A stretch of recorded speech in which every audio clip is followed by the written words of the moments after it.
नमस्कार, सत श्री अकाल, राम राम श खम्बाणी वणक्कम प्रणाम। आप सभी का ऑल्टरनेट मीडिया में फिर से स्वागत है। हमारे साथ जुड़े हुए अरिंदम मुखर्जी। इनका यूट्यूब चैनल है हार्टलैंड। अरे बहुत बहुत रिसेंटली स्टार्ट किया है, बहुत अच्छा पॉजिटिव परफॉर्म कर रहे हैं। सो प्लीज उनसे वहां जुड़िए। आगे बढ़ने से पहले सभी व्यूअर्स से रिक्वेस्ट है, बहुत डेडिकेटेडली टाइम निकालना पड़ता है। जो आपके सामने शो आता है, इसके पीछे, हर शो के पीछे कम से कम दो दो ढाई ढाई घंटे की मेहनत आती है। प्लीज लाइक, सब्सक्राइब और शेयर जरूर करें।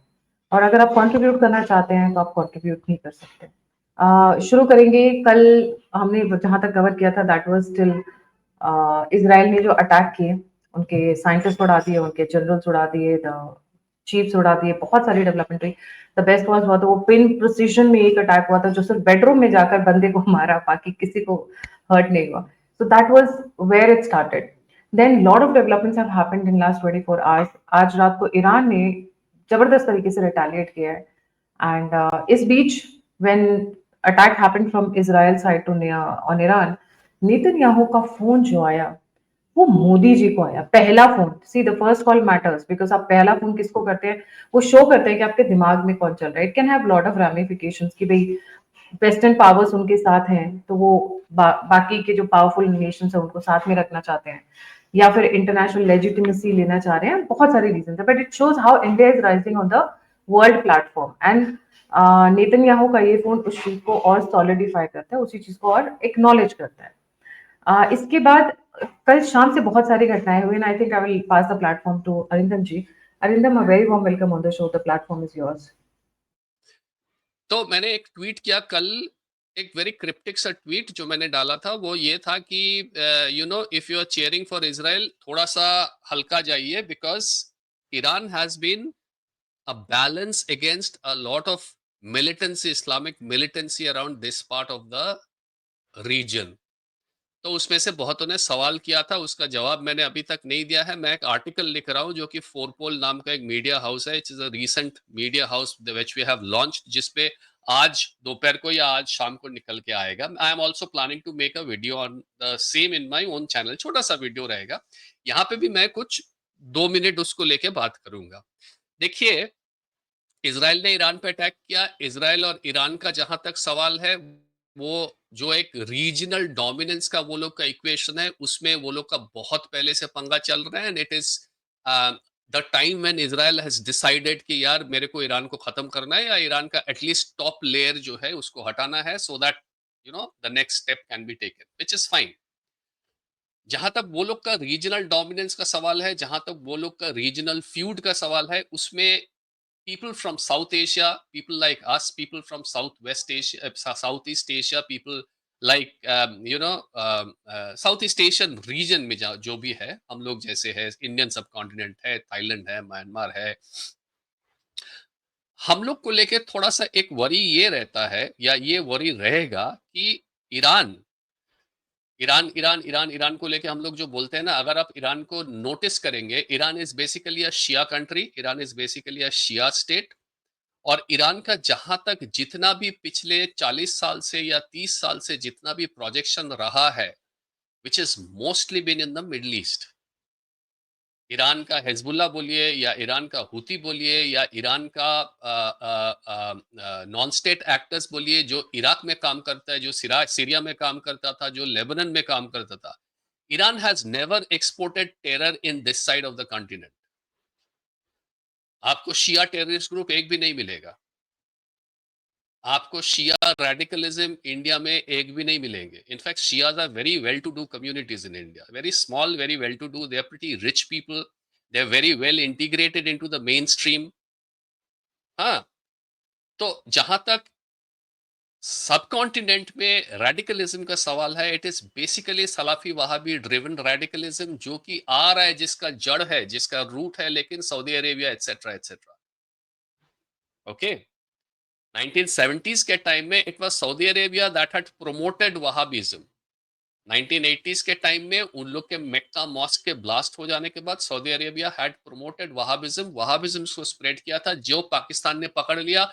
80s में अफगानिस्तान वॉर हुआ, पाकिस्तान यहाँ से वहाबिज्म को, देवबंदी, बरेलवी, वहाबिज्म, सलाफिज्म, सबका यहाँ पाकिस्तान में आके सबका जितना भी यूएसए से पैसा, यूएसए से वेपन्स आया, सऊदी से पैसा आया और पाकिस्तान से ये स्प्रेड हुआ, जिसका रिजल्ट अभी हम लोग भुगत रहे हैं।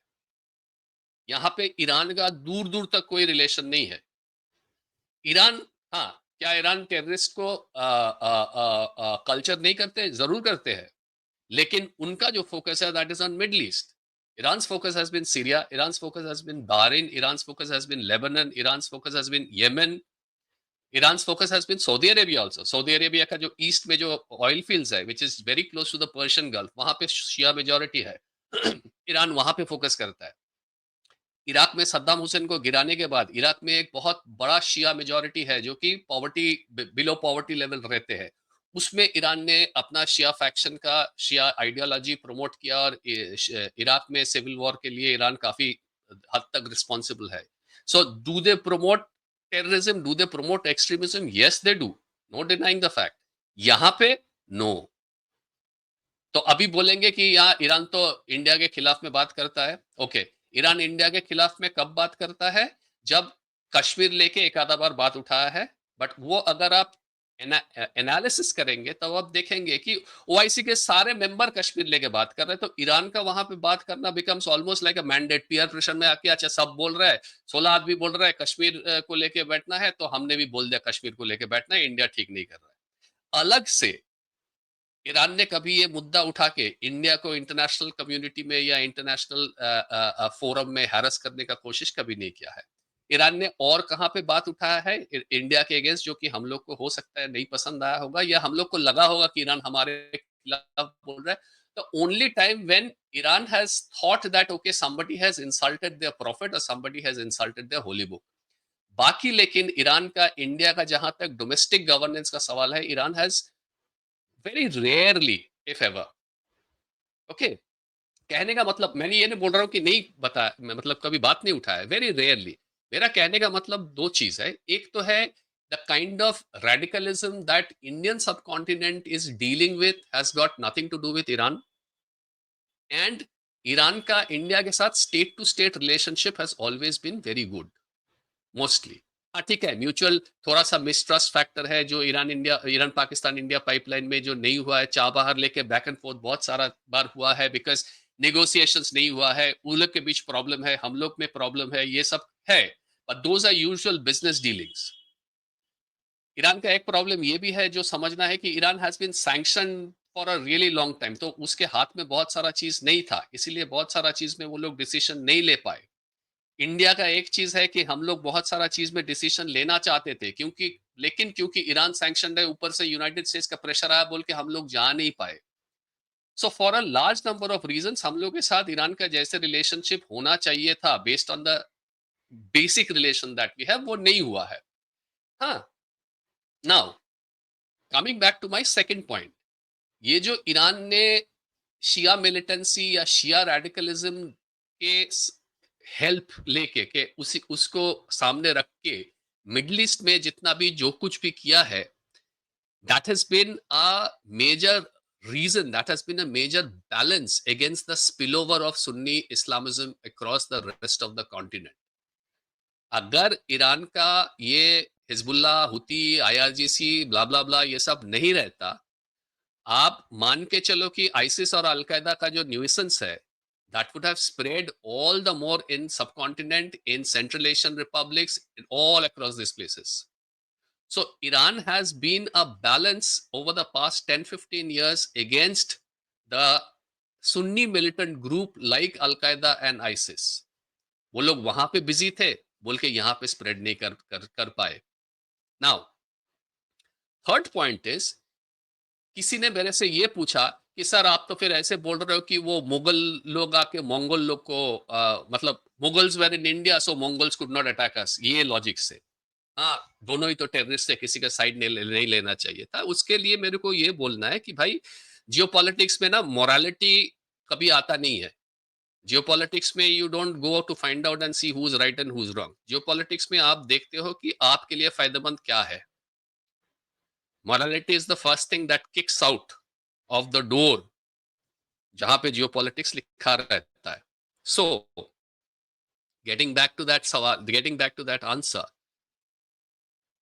it's not that Iran has only taken help of Shia extremist group.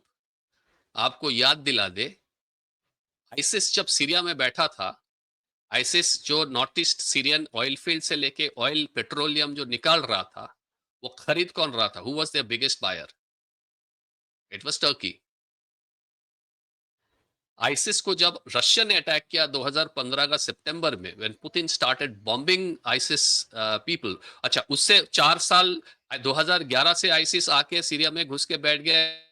America apparently जो आप बेडरूम में क्या कर रहे हो आपको देख पाएगा अपना सैटेलाइट से, वो आइसिस का जो माइल लॉन्ग कॉन्वॉय ट्रक्स है वो लोग को देख नहीं पा रहा था, ढूंढ रहा था लेकिन नहीं मिल रहा था। वो सो ठीक है, 4 साल वो लोग एकदम तबाही मचाते रहे सीरिया में। उसके बाद व्हेन सितंबर 2015 में Putin started attacking and when ISIS को एक्चुअल डिस्ट्रक्शन शुरू हो गया था, then a lot of ISIS people, ISIS fighters were injured. वो लोग ट्रीटमेंट कहाँ किए थे आपको पता है? In hospitals in Golan Heights, supposedly under the supervision of Israel. ये सब पता करिए। सो अभी टेररिस्ट को कौन सपोर्ट कर रहा है? नाउ आइसिस का भी जितना भी फाइटर्स आइसिस में फाइट कर रहा था, टेररिस्ट है, फाइटर्स बोलते हैं टेररिस्ट है basically, most of them were trained by the United States during Barack Obama's time. ये लोग सीरिया से वो एंटी असद रेबल फोर्सेस को उठा उठा के ले जाके ट्रेनिंग करते थे, और ट्रेनिंग के बाद अचानक से आके वो लोग आइसिस में ज्वाइन कर लेते थे, और यूएस बोलता था यार गलती हो गया। आइसिस का maximum amount of arms drop United states के प्लेन से होता था, और आइसिस स्ट्रांग होल्ड में वो सब एम्यूनिशन पैराशूट में ड्रॉप करने के बाद बोलते थे यार गलती हो गया। ये सब फैक्ट्स है, ये सब आप चेक कर लो। सो व्हाट आई से is actually global war on terror is actually a scam. इसको सलाफी सुन्नी वहाबी रेडिकलिस्ट टेररिस्ट से कोई मतलब नहीं इसको कंट्रोल करने में।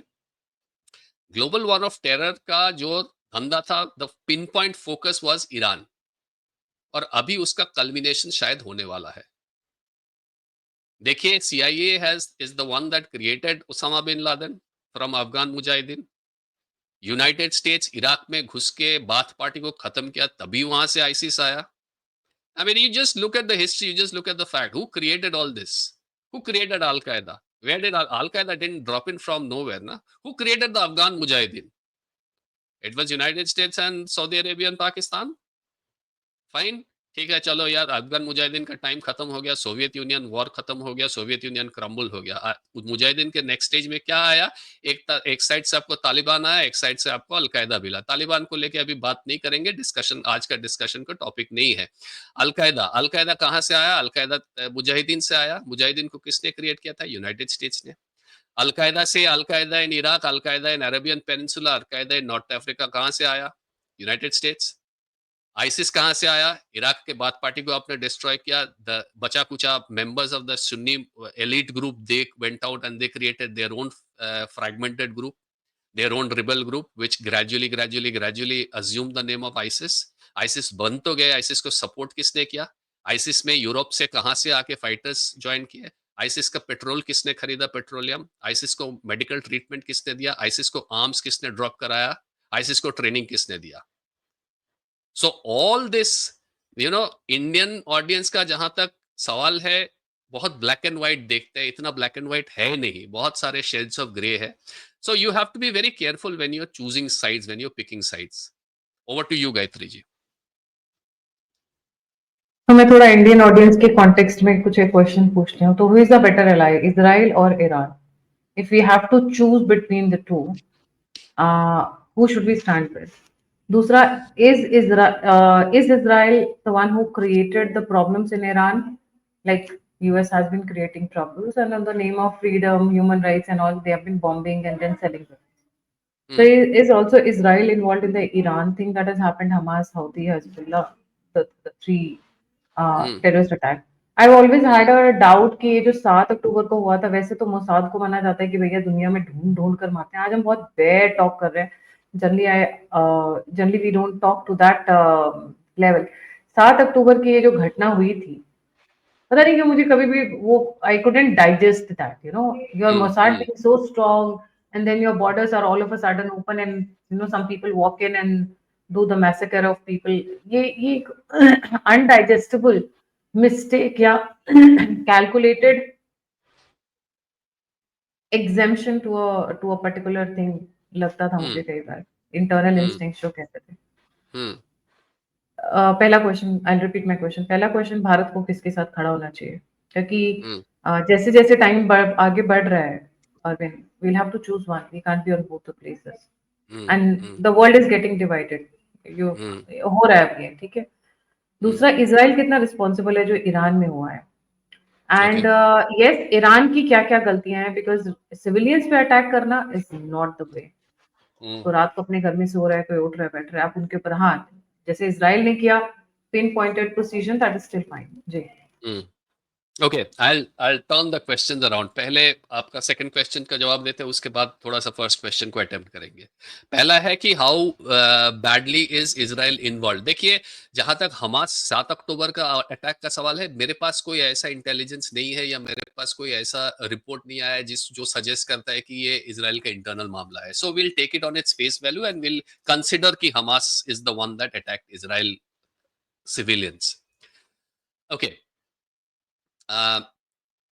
जहां तक नेक्स्ट क्वेश्चन है, और there was something else also to this question.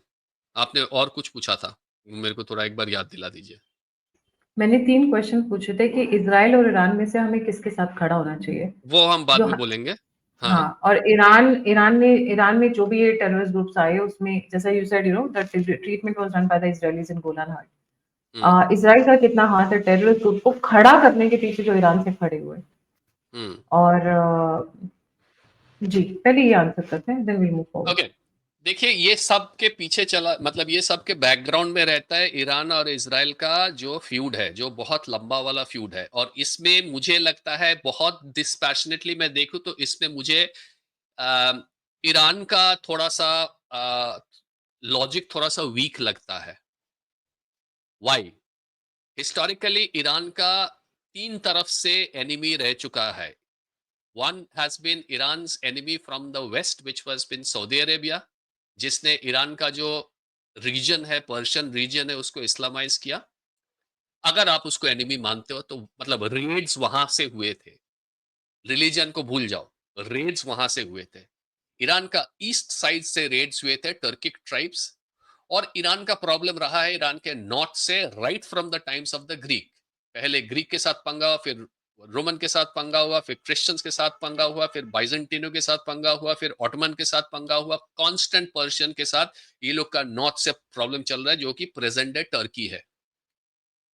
Right now, Iran का इजराइल के साथ ऑर्गेनिकली कोई दुश्मनी होना नहीं चाहिए, क्योंकि दोनों का बॉर्डर्स कॉमन नहीं है।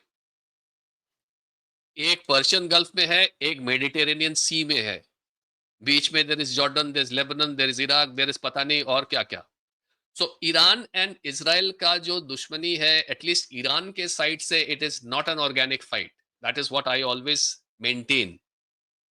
पॉइंट नंबर टू, फिर ईरान क्यों उलझ गया, क्यों लड़ पड़ा इजराइल के साथ? इजराइल ने जब पैलेस्टीनियों का वो जगह लेके वो वहां पे खाली करवा रहा था, तो for some reason the Arab countries, after getting defeated twice by Israel, did not take Palestinian sides. Iran ने पैलेस्टीनियन लोगों का ठेका उठा लिया है, which is to my mind a tactical error, or sorry, not a tactical error, it's a strategic error which Iran should not have done. ठीक है, मेरे फर्स्ट पॉइंट में मैंने, आपको लग सकता है, आपके व्यूअर्स को लग सकता है कि ईरान के फेवर में मैंने बहुत कुछ बोला है, तो आजकल तो few people are very quick to jump to conclusion, सोच रहे हैं कि ये ईरान के सपोर्ट में बोलेंगे। It's not that, I try to do an objective analysis. तो I am telling you openly, जो पंगा ईरान ने इसराइल के साथ लिया based on the Palestine issue, वो लेना नहीं चाहिए था, क्योंकि Israel is not Iran organic enemy. So ये जो आप अगर, मतलब दोष किसका है ये अगर आप ढूंढना चाहते हो, तो I would say during the Palestinian conflict, Iran taking Palestine side was not a good decision. अब पैलेस्टीनियों का क्या होता, दैट्स अ डिफरेंट टॉपिक, उसमें मैं नहीं जाऊंगा। ठीक है, और ये बात भी है, पैलेस्टीनियों को जितने भी लिया है, पैलेस्टाइन को पहले कुछ पैलेस्टीनियंस को जॉर्डन ने शेल्टर किया था, they rose up against Jordan, वहां पे सिविल वॉर विल करा दिया, they tried to assassinate the Jordanian leader. Palestine को कुवैत ने सपोर्ट किया था, कुवैत ने उसको बिठाया था, they rehabilitated large number of Palestinian. When Saddam Hussein attack Kuwait, Yasser Arafat बोला यार we stand with Iraq.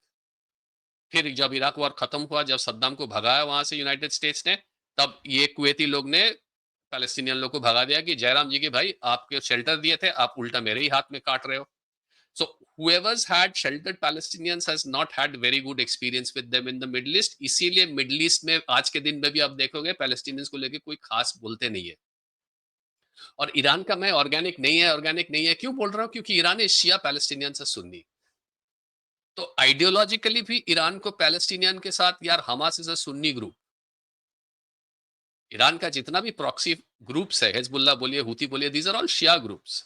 Iraq का शिया माइनॉरिटी, इराक का शिया में जो माइनॉरिटी बोलिए, बहरीन का शिया माइनॉरिटी बोलिए, Saudi, Iran has always been focused on Shia groups, on Shia movement, on Shia rights. Hamas कहां से आ जाता है भाई? So it is not organic from any angle that you see. From the geographical point also it is not organic, from the ideological point also it is not organic। बाद में क्या हो गया था?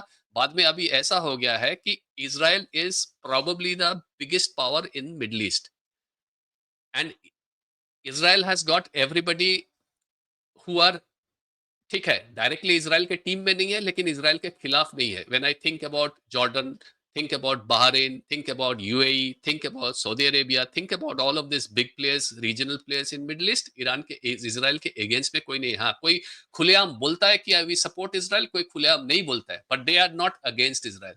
इसराइल का एक ही यहाँ पे प्रॉब्लम है, विच इज अ जानी दुश्मन in this region, which is Iran.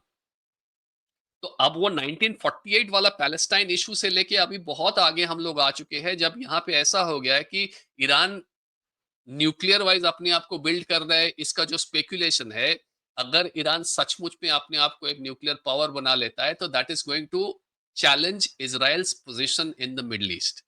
Israel doesn't want that. So it is back to simple geopolitics.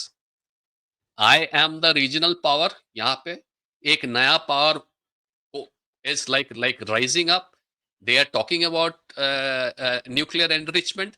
कभी भी हो सकता है ये न्यूक्लियर पावर बन जाए। उसको पहले, उसके साथ प्रॉब्लम बहुत पहले से है मेरा पैलेस्टीनियनों को लेके, they have been sheltering my enemy, उसको पहले खत्म करो। So this is now become absolute pure politics and pure war.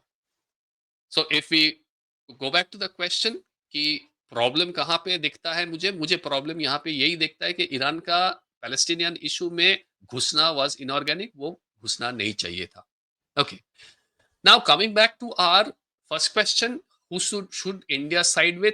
देखिए, India has got a very good reason at least right now to stay neutral in this whole thing, क्योंकि अगर कल को Iran में कुछ हुआ, और ईरान में होगा ही, ये मैंने आज से शायद 1-1.5 साल पहले भी मैंने बोला था, 1 साल पहले, कि अगर डोनाल्ड ट्रंप आता है तो ईरान में रजीम चेंज होने का है। क्योंकि मुझे ना ट्विटर में वो रिजा शाह का ट्वीट कभी कभी आने लगा, हालांकि आई डोंट फॉलो दैट मैन, लेकिन उसका ट्वीट वो ट्विटर में देता है ना कि पीपल यू फॉलो, उसका एक ट्वीट होता है एक कॉलम में, और people who you might be interested in.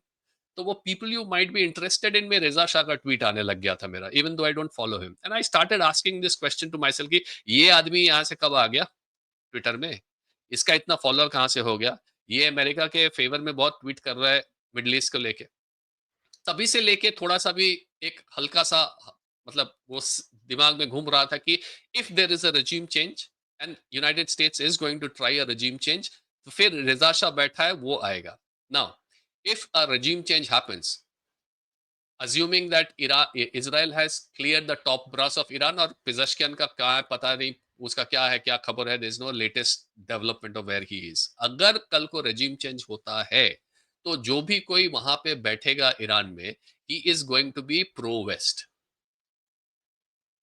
अगर प्रो वेस्ट होता है तो इंडिया का जो INSCTC कॉरिडोर है वो उसका टाटा बाई बाई हो जाएगा, क्योंकि वो कनेक्टर था ईरान से आर्मेनिया होकर मॉस्को तक। प्रो वेस्ट कोई रहेगा तो आर्मेनिया मॉस्को का वो कनेक्शन ईरान के साथ करने नहीं देगा।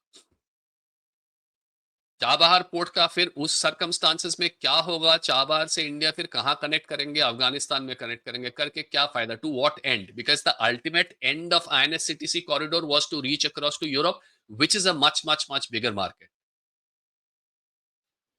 तो ये एक प्रॉब्लम जैसे है, एक इसका सोल्यूशन भी है कि इंडिया का फिर दूसरा वाला रूट जो मिडिल ईस्ट ट्रांसपोर्ट कॉरिडोर है, जो कि वो अपना सऊदी अरेबिया से इजराइल, हाँ सऊदी अरेबिया से इजराइल होके जो ग्रीस में जाता है, that could probably take of.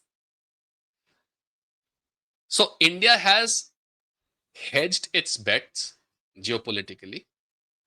India has got one set of economic transport corridor through Iran to Russia. India has got another set of transport corridor जिसको लेके भी काम हो रहा है, which is Middle East.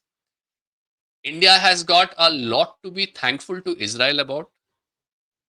There is a lot of tech collaboration. There is a lot of intel collaboration which happens India और Israel के बीच. Israel has been a very steady ally of us. At the same time, practically speaking, Iran has also been, ना चाहते हुए भी हो सकता है, चाहते हुए हो सकता है, ना चाहते हुए, at the same time practically Iran has also been a kind of a balance against the fall out of Sunni extremism in South Asia and Central Asia. अगर नहीं होता तो इससे बहुत ज्यादा होता। अभी का हम लोग का एक दो स्टेट में आपको एक्सट्रीमिज्म मूवमेंट मिलेगा तो हम लोग परेशान हो जाते हैं। Even 70-80 years after independence we haven't managed to get a clean slate on our domestic affairs. तो अगर ईरान नहीं होता तो ये बहुत बढ़ जाता। ईरान कल को अगर नहीं होगा तो Gayatri ji, I am a little apprehensive कि ये आइसिस और अलकायदा, जो भी मॉडिफाइड ये लोग का नाम है, will कल को mushroom. हाँ They will grow. They will grow like a they, white, they, like a yeah, weed. yeah, they'll proliferate because Uzbekistan में there is already sleeper cells. Fergana Valley में basically Islamic Movement of Uzbekistan सब चुपचाप बैठा है। ISKP जो है, जो अफगानिस्तान में है, अभी तालिबान जिसको अभी मार रहा है, जहां पे मिले वहां पे ISKP को मार रहा है, वो लोग नॉर्थ नॉर्थ ईस्ट अफगानिस्तान में है। They are trying to focus on Tajikistan. कल को अगर वो लोग को कुछ वहां से इम्पेटस मिल गया तो they will start growing. China already has a Uyghur problem, जो China doesn't want to share, talk about. That is going to grow. Bangladesh is looking at a Sunni Islamist problem thanks to Jamaat-e Islam and all of this, and Muhammad Yunus sitting there and getting all the bloody terrorists out of the jail. You've got a problem which is in Myanmar because they're trying to push the Rohingya into Arakan, वो humanitarian corridor बना के. You've got a problem in south of Thailand. वहां भी problem हो रहा Yes. है. And all In these fact, are ये पूरा what I see it, अगर if I give a very very macro and broad point of view, the fall of Iran is very dangerous for Bharat yeah, yeah. देखो Iran को आप because this nuclear, entire thing, Shias are already not in power anywhere except for Iran. ये या जैसे ही Iran का fall होता है, जैसे ये पूरा का पूरा सुन्नी एक्सट्रीमिज्म या IS al Qaeda whatever you say whatever their name, या या ये पूरा पूरा कॉरिडोर एक तरीके से साफ हो जाएगा and the next will be Jammu and Kashmir to begin with and Bangladesh on the eastern side. Bangladesh, या that is exactly why I am saying कि यार you have to be very careful who you are cheering for. Twitter में Yes. जाओ, Facebook में जाओ, बात करो, हुल्ला करो, सुनने में अच्छा लग रहा है, it is nice to see precision bombs and everything, but you be very careful कि आपको बैलेंस का एक बार पता करो। बैलेंस जो है वो डिस्टर्ब हो जाएगा। बहुत और बुरी ऐसा, तरीके से. हाँ, और ऐसा भी नहीं है कि हम लोग में उतना कैपेबिलिटी है कि यार भाड़ में जाए, जो भी बैलेंस है जो भी हो जाए, हम लोग अपना देश को संभाल लेंगे, नहीं कर पाएंगे। We are not capable, we haven't shown the capability in the last 60-70 years for whatever reasons. किसी को गाली नहीं देना है, किसी को क्रिटिसाइज नहीं करना है, किसी को अच्छा नहीं बोलना है, बट द फैक्ट इज बस हम लोगों ने नहीं कर पाया। We still got a very long way to go. जितना बाहर से, जितना भी हम लोग को आउटसाइड हेल्प मिल सकता है उतना अच्छा है, लेकिन ये जहां तक ईरान का सवाल है, आई वुड से कौन सा लिमिट तक, हाँ न्यूक्लियर कैपेसिटी डिस्ट्रॉय कर दो, लेकिन लीडरशिप को डिस्ट्रॉय मत करो। लेकिन वो तो नहीं सुनेंगे ना। अगर घुस रहे तो they are going to go all way in and they are going to नहीं, डिस्ट्रॉय अब द द होल। वे जिस तरीके से कल ईरान ने रिटेलिएट किया है रात में, the way they have hmm, launched their missiles and their drones and everything, मैं उसमें नहीं जाऊंगी, दोज आर टेक्निकल वर्ड्स, कोई फायदा नहीं है, बट जो भी अटैक रात में किया है, हम्म, इट इज एक्चुअली हमारे यहाँ यूपी में एक कहावत होती है, बहुत सारी कहावतें बड़ी अच्छी होती है, तू मरइये रहे हम रवैये रहे, मीन है you wanted to die and I wanted to cry. They were looking for an hmm, excuse, they got one excuse, right? अगर यहाँ पे Iran would have stopped, it would have actually saved them. But now, since they have a reason and excuse, first they did preemptive, taking out all the nuclear Nuclear. power plants and other ballistic missiles right near the borders. Imagine they are very far off. They are obviously not doing that. So they And now destroyed the they're going border to go. areas. Now they're They going to go just for the next set of structures. they have attacked Khomeini residences now in the night. अभी जब Hmm. मैंने 8 बजे I was about to do the same thing. I was reading 8:30 a.m. Indian time. Hmm. Khomeini residences have started seeing attacks, different residences. So this is coming close. They want a fall of the current government. They want Hmm. Shah Hmm. coming Hmm. back to power, or a so-called democratic government coming to power. Shah is trying hard so that he can be there, but Hmm. they might go for elections and all. But हाँ ये जो आप कह रहे हो, this thing has been also going on in my mind, especially during the time of Hamas और जो Israel का हुआ था. there is another plan going on, Arindam. अगर हम सिर्फ एनालिसिस की बात करें, हम अटैक में किसने क्या मारा, कितने साइंटिस्ट मर गए, I can just keep playing that on the screen. But if you look at, they are going for expansion of Israel actually. See, we are not against Israel, we are Hmm. not against Iran. We are looking at our own safety, security, and our own benefit. We are looking at Bharat, right? That's why we Hmm. had relations with both the country. Greater Hmm. Israel के बनते ही हैं. और एक चीज और है, Israel and USA combined together, they dictate Hmm. the terms across the world, whether they are Hmm. right or they are wrong. Hmm. Facebook देख लीजिए, मार्क जुकरबर्ग का है ना. Hmm. During elections, we have seen how the Facebooks are manipulated, how the algorithms are changed. We people can't Hmm. speak. So Hmm. too much of power on one side is also not harmful, whether it's friends or enemies. Hmm. And nobody is friend when it comes to geopolitics, Exactly. right? I get reports from so many intelligence sources. I'm sorry to say मैं बोलती नहीं हूँ, but आज थोड़ा सा probably I'll let it out.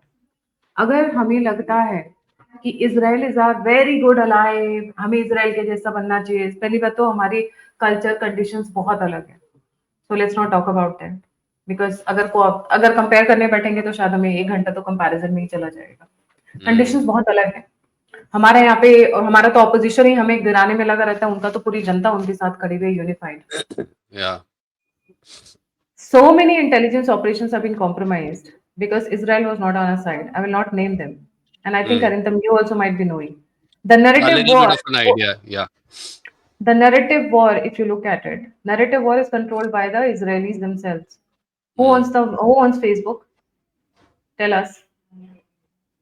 Who owns Mark Facebook? I Zuckerberg. mean, Mark Zuckerberg कौन है? Israeli है ना? You go to US, so many Israelis work मत यार not Gayatri pro ji India. Gayatri. ये बात फैक्ट है. Yeah. ये बात फैक्ट है कि हमारा कोई भी सगा नहीं है. यहाँ पे तो सगे No, no, अपने नहीं होते, absolutely फ्रेंड्स की not. तो बात है. Absolutely not. So we have to look at Bharat interest which is very very important right now. और हमारे लिए बहुत जरूरी है कि ईरान भी हो और इसराइल भी हो. Fall of Iran from Shia Sunni angle also is going to fire back very badly. The power balance will fire back very badly, and the things will not be we will not be able to tackle the kind of extremism that will come on our borders both on east and west. तो Hmm. अगर उस point of view से भी देखा जाए, Shia is Hmm. A big big, मैं ये नहीं बोलूंगी कि स्टॉप है, but there a big road block to the Sunni extreme expansion. Yeah. ये बात बिल्कुल फैक्ट है. जी Yeah. अरिंदर.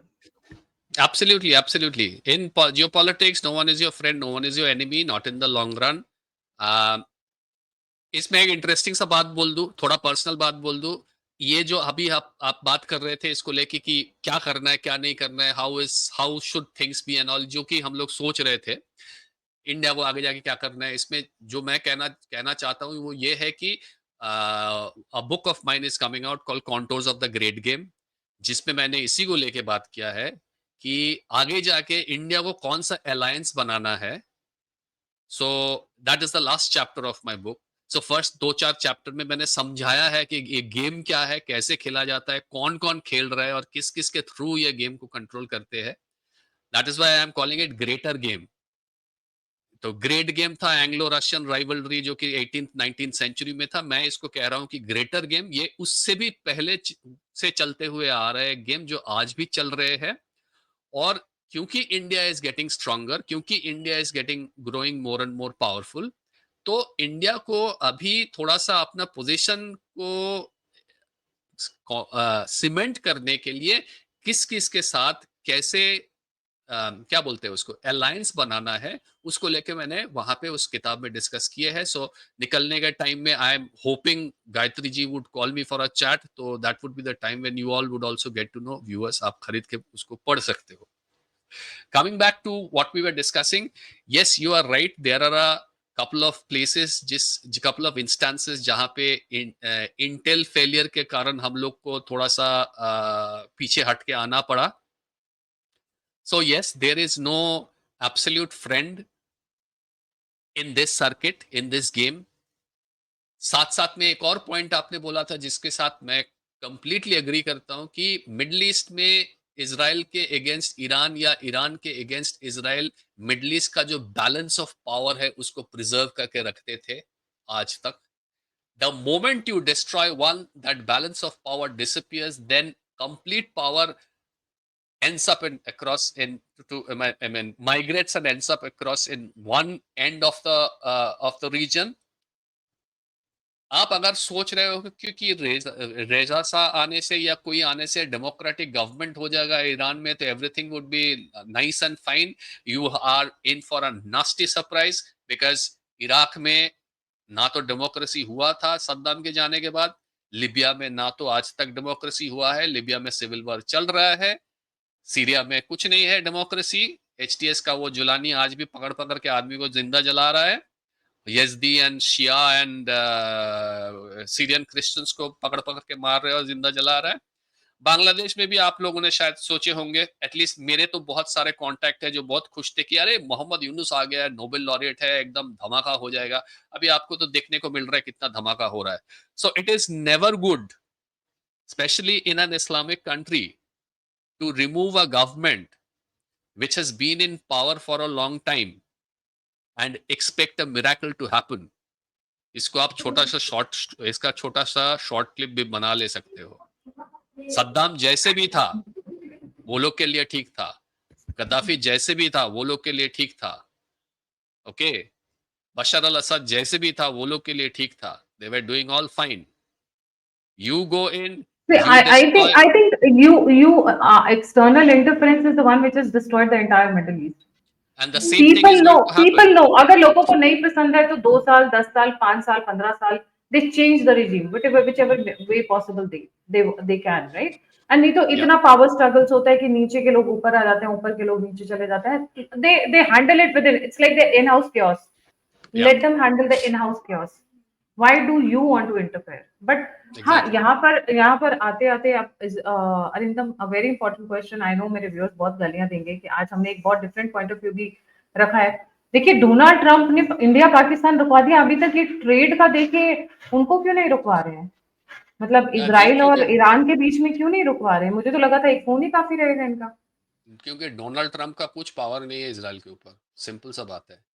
डोनाल्ड ट्रंप ने इंडिया और पाकिस्तान रुकवा दिए क्योंकि किराना हिल्स का जो इंडिया ने ठोका वो लोग को, that is bloody American stock point, जो कि हम लोग को शायद पता था, शायद पता नहीं था, व्हाटएवर इट इज. मैं एज्यूम कर रहा हूं कि हम लोग को पता नहीं था, फिर उसका तो हो गया सिट्टी पिट्टी गुल हो गया. वो बोला यार क्या कर दिया तुमने, तो इंडिया बोला ठीक है चल यार बंद कर देते हैं. Okay, that could be one point. When it comes to Israel, he doesn't have a say. He doesn't have a say primarily. Why? Because he is Israel's spokesperson. और एक और बात है जो मैं कुछ देर पहले एक फेसबुक में एक पोस्ट देखा, and it is a very very very pertinent post, कि आज चाहते हुए भी Donald Trump, even if he is a peace maker, and let's assume कि Donald Trump, let's give him a benefit of doubt, कि चाहता है कि भाई इजराइल और ईरान का ये प्रॉब्लम अभी सॉल्व हो जाए, अभी डी एस्केलेट हो जाए, वो चाहते हुए भी नहीं कर पाएगा क्योंकि there is an extremely strong Jewish lobby in America which is backing Israel. और द फेसबुक पोस्ट इसी को लेके अपना, मतलब that was like, it was a regretful Facebook post जो बोल रहा था कि इतना इंडिया, इतना शबीर भाटिया, इतना पता नहीं गूगल आईटी सेक्टर में इतना सीईओ, इतना कुछ है, इतना, क्योंकि लेकिन हम लोग का एक इंडियन लॉबी नहीं है जो यूनाइटेड स्टेट्स का. I read the same post. In fact, इसीलिए जब मैंने कहा ना, let's not compare Israel and India because both are not the same. Exactly. We don't have a lobby. In fact, we succumb to their pressures. The moment somebody throws some dollars, we are ready to sell ourselves off, right? In And fact, they these have are a strong. most of these guys are not Indians only. ये ऋषि सुनक उनक ये लोग को हम लोग हाँ, Indian बोलते हैं, वो these guys are not Indian. They not are Indian there, anymore. Yeah. absolutely. They are there to serve their Western masters, and we do, you know, we take them Yes. up to a pedestal and we put them there and we think, oh my God, Indian है. कुछ नहीं, वो अपने आप को Indian नहीं नहीं, समझते हैं. नहीं. So lot Anyway, of different angles we'll keep exploring as the Israel-Iran war proceeds. Both the countries are very, very critical to us. Both the countries are very, very important to us. absolutely. We cannot do away with any one of them. But looks like the fall of Iran is coming. Shah may or may not be the next leader. Looks like they would like to have a puppet leader who they can control. And now whether Shah fits in that entire do's and वो don'ts, fit हो जाएगा हाँ, Shah. Fit हो जाएगा तो फिर देखते हैं हम्म, शायद बिकॉज उसका अपना एक थोड़ा बहुत फॉलोइंग भी है. Let's see how hmm, it turns out. But yes the fall of Iran will not be a good news for Bharat. ये तो श्योर है because the entire Middle East will be run by Sunnis and it's going to be a trouble. In fact, मुझे ऐसा लगता है कि fall of Iran may not be good for the Iranian people who are 40-50% of them are not Muslims anymore. They want a hmm. free life. So fall of Yes, Iran किस तरीके से लेकर आएगा उनके लिए न्यूज. yes. External violence कितना रहेगा, forcing them to go back to the 1400 century. That we'll have to wait and watch. Lot of questions will be answered by time. समय बताएगा कि ये ऊँट किस करवट बैठता है. With that, thank you so much Arindam for joining. जाने से पहले सभी व्यूअर्स से रिक्वेस्ट है, प्लीज लाइक सब्सक्राइब और शेयर करना ना भूलें. और अरिंदम का नया चैनल है हार्टलैंड ARI, प्लीज जाएं, लाइक करें. बहुत रिसर्च इन्वॉल्व होती है, बहुत पढ़ना पड़ता है actually. It is not that especially Arindam and couple of my other guests, they do not listen to the podcast and make opinions and notes. They go into the deep research and then they, तभी वो gems निकाल कर लाते हैं, मोती निकाल कर लाते हैं. बहुत मेहनत करती है. So please like, subscribe and share जरूर करें. और अगर आप contribute करना चाहते हैं तो UPI और नंबर दोनों स्क्रीन के ऊपर है. आप फीडबैक देना चाहते हैं, मुझसे जुड़ना चाहते हैं, इन्फॉर्मेशन शेयर करना चाहते हैं, सभी के सभी लिंक्स डिस्क्रिप्शन बॉक्स में. इसी के साथ जय हिंद, जय श्री राम, हर हर महादेव. जय हिंद.